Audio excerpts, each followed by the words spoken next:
Well, from broken radios to missing alerts to a flood response riddled with questionable action, tonight state leaders are demanding answers. It's a wake-up call that exposes what went wrong when lives were on the line. Yami Virgen investigates and joins us from Austin during this special session.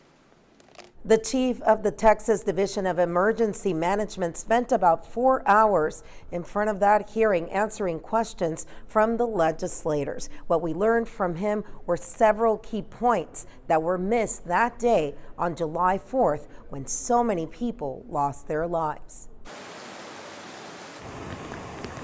From delayed alerts to overwhelmed responders to poor radio communication, today's special joint hearing exposed at least 3 critical failures that may have cost lives during the deadly July 4th floods. One of the biggest takeaways came from former San Antonio firefighter and now the head of the Texas Division of Emergency Management, Chief Nim Kidd. Kidd gave a shocking example of showing up in the flood zone with his radio only to find that he could not connect with his own San Antonio fire colleagues. I ran into some of my guys from the San Antonio Fire Department that I worked with back when I was in the field as a lieutenant on the technical rescue team. And I had my radio with me and I asked to be able to talk to them on theirs. But their San Antonio radio doesn't work in that footprint. So they had some really cheap Chinese radios that they were talking to each other on. We're better than that. We can do better than that, and we need to. Kidd outlined 3 major systemic failures: a lack of interoperable communication across agencies, inadequate flood warning systems at known danger points, and a delayed, disconnected response that slowed research and rescue. Senator Jose Menendez of San Antonio pressed Kidd on the timeline of the alerts that could have saved lives. It appears that not everybody was talking to each other. And the fact that, at 1 o'clock, at 1:06 in the morning, there was so much rain falling, twice the amount that normally creates a flooding situation. And there were no warnings put out. There was no emergency evacuation put out. Kidd explained that at the state level, they have a team working 24/7.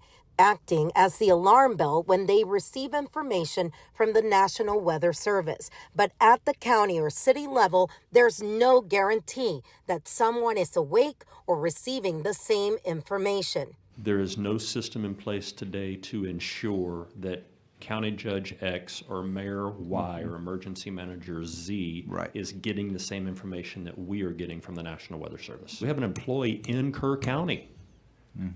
Have had for 2 or 3 years now.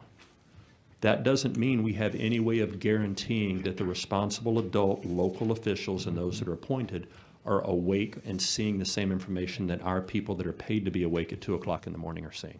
Kidd stressed that it is time to mandate training for all emergency managers across the state, from rural to urban areas. I do think now is the time to start the clock on an implementation phase for professionalizing, credentialing, and certifying emergency managers in the state of Texas. And I think it has to be by statute.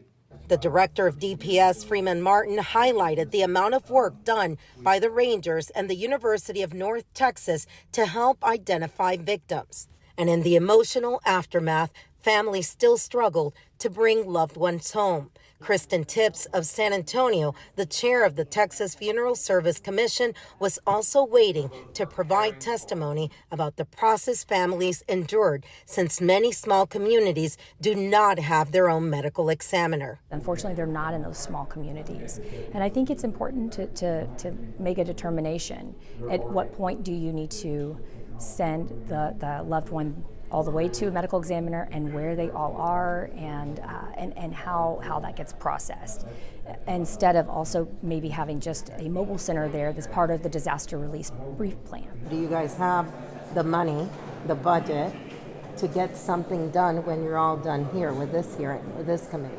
We have the money if the political will is there. Fox SA has already filed open records requests with the city of San Antonio to find out more about those Chinese radios. We will be in Kerrville on July 31st also when the hearing moves to that county. Reporting from Austin, Yami Virgen, Fox SA.